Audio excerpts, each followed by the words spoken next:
क्या आपको पता है दुनिया में एक ऐसी चीज है जो इंसान से भी ज्यादा पुरानी है, जो दिखती नहीं है लेकिन पूरे संसार को हिला सकती है। जी हाँ, हम बात कर रहे हैं वायरस की। वायरस दोस्त भी हो सकता है और दुश्मन भी, लेकिन ये काम कैसे करता है आज आपको सब कुछ आसान भाषा में समझाएंगे।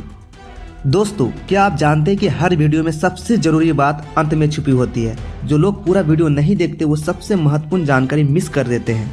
इसलिए इस वीडियो को अंत तक जरूर देखें, क्योंकि आखिरी में हम आपको ऐसा एक सीक्रेट फैक्ट बताएंगे जो शायद आपने पहले कभी नहीं सुना होगा। क्या आपने कभी सोचा है कि कुछ चीजें इतनी छोटी होती है कि हम उन्हें देख ही नहीं सकते, लेकिन फिर भी वे हमें बीमार कर सकती है। वायरस इतने छोटे होते हैं कि इन्हें सिर्फ माइक्रोस्कोप से ही देखा जा सकता है। ये खुद से नहीं जी सकते, इन्हें जिंदा रहने के लिए हमारे शरीर की सेल्स की जरूरत पड़ती है। अगर कोई वैज्ञानिक है तो उसे वायरस की स्ट्रक्चर में दिलचस्प होगी। अगर कोई आम इंसान है तो उसे ये जानना होगा वायरस से बचा कैसे जाए। क्या आपने कभी सोचा है कि सभी वायरस एक जैसे नहीं होते हैं? दरअसल इनकी भी अलग अलग शक्ल और पहचान होती है। हेलिकल वायरस ये स्प्रिंग जैसी कुंडलित संरचना का होती है। क्यूबिकल वायरस इसका आकार एकदम डाइस या क्यूब जैसा होता है। कॉम्प्लेक्स वायरस ये बहुत ही अनोखे और जटिल आकार में पाया जाता है, जैसे कि बैक्टीरियोफेजेस। क्या इन वायरस के आकार से इनका असर भी बदल जाता है? यानी कि क्या एक वायरस ज़्यादा खतरनाक और दूसरा कम खतरनाक हो सकता है? चलिए आगे जानते हैं। क्या आपको पता है कि वायरस का आकार कितना छोटा होता है? ये इंसानी आंखों से तो बिल्कुल भी नहीं दिखता। हमारे शरीर की कोशिकाएं यूकैरियोटिक सेल्स ये 10 से लेकर 100 माइक्रोमीटर तक बड़ी होती है। बैक्टीरिया का आकार 0.1 से लेकर के 10 माइक्रोमीटर तक होती है और वायरस यह 20 से 300 नैनोमीटर तक होती है, यानी बैक्टीरिया से भी हजारों गुना छोटा। अगर वायरस इतना छोटा है कि दिखता भी नहीं, तो फिर ये हमारे शरीर में इतना बड़ा नुकसान कैसे करता है? चलिए अब इसकी प्रक्रिया को समझते हैं। क्या आपने कभी सोचा है कि वायरस खुद से कैसे बढ़ते हैं? इनके पास ना तो खाने की जरूरत होती है और ना ही सांस लेने की, फिर ये अपनी संख्या कैसे बढ़ाते हैं? देखो, वायरस का जीवन चक्र 5 स्टेप्स में पूरा होता है। सबसे पहला अटैचमेंट, यानी कि वायरस हमारे शरीर की कोशिका से चिपक जाता है। दूसरा पेनिट्रेशन, ये कोशिका के अंदर जाकर अपना डीएनए या आरएनए छोड़ देता है। तीसरा रेप्लिकेशन, ये कोशिका को अपने जैसे हजारों वायरस बनाने के लिए मजबूर कर देता है। चौथा असेंबली, ये नए वायरस जुड़कर तैयार हो जाते हैं। और पांचवा रिलीज, अब ये नए वायरस बाहर निकलकर दूसरी कोशिका को संक्रमित करने लगते हैं। अगर वायरस इतनी आसानी से फैलते हैं तो क्या हर वायरस से बचाव संभव है? क्या कुछ वायरस हमारे लिए फायदेमंद भी हो सकते हैं? चलिए आगे देखते हैं। क्या आपको पता है पहला वायरस जो वैज्ञानिकों ने खोजा था वो इंसानों में नहीं बल्कि पौधों में था। टोबैको मोज़ेक वायरस, यह तंबाकू के पौधों में पाया जाता है। ये पत्तियों पर दाग डाल देता है जिससे पौधा खराब हो जाता है। इसकी स्ट्रक्चर हेलिकल जैसी होती है, यानी कि स्प्रिंग जैसी। ये वायरस भी वही रेप्लिकेशन प्रोसेस अपनाता है जिससे ये तेजी से फैलते हैं।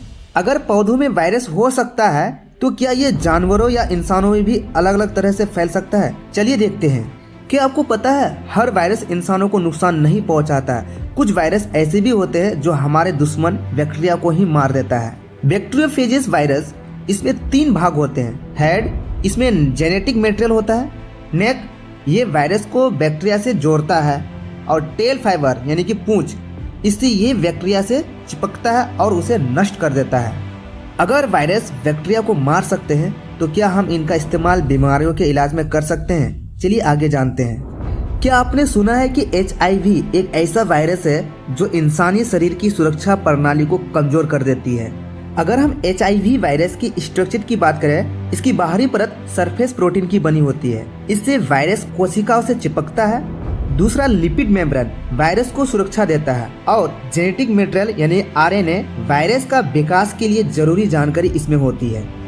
अगर HIV शरीर की सुरक्षा प्रणाली को खत्म कर देता है तो क्या इसका कोई इलाज है? क्या हमारी इम्यूनिटी इसे हरा सकती है? अगर इसके बारे में कुछ भी जानकारी है तो हमें कमेंट में जरूर बताइए। सभी को ये पता होगा कोरोना वायरस ने पूरी दुनिया को बदल दिया, लेकिन ये वायरस हमारे शरीर में क्या करता है? सबसे पहले ये जानेंगे कोरोना वायरस का स्ट्रक्चर किस प्रकार होता है। देखिए, बाहरी परत सरफेस प्रोटीन की बनी होती है। इससे वायरस हमारी कोशिकाओं से चिपकता है। दूसरा RNA, वायरस अपनी संख्या बढ़ाने के लिए इसे इस्तेमाल करता है। लिपिड मेम्ब्रेन वायरस को सुरक्षा देता है। कोरोना वायरस का असर फेफड़ों पर हमला करता है, सांस लेने में दिक्कत होती है, वैक्सीन और मास्क से बचाव संभव है। अगर वैक्सीन से कोरोना को हराया जा सकता है तो क्या बाकी वायरस का भी इलाज संभव है? तो अब आप जान चुके हैं कि वायरस सिर्फ एक बीमारी फैलाने वाला नहीं बल्कि विज्ञान की दुनिया में एक रहस्यमय शक्ति भी है।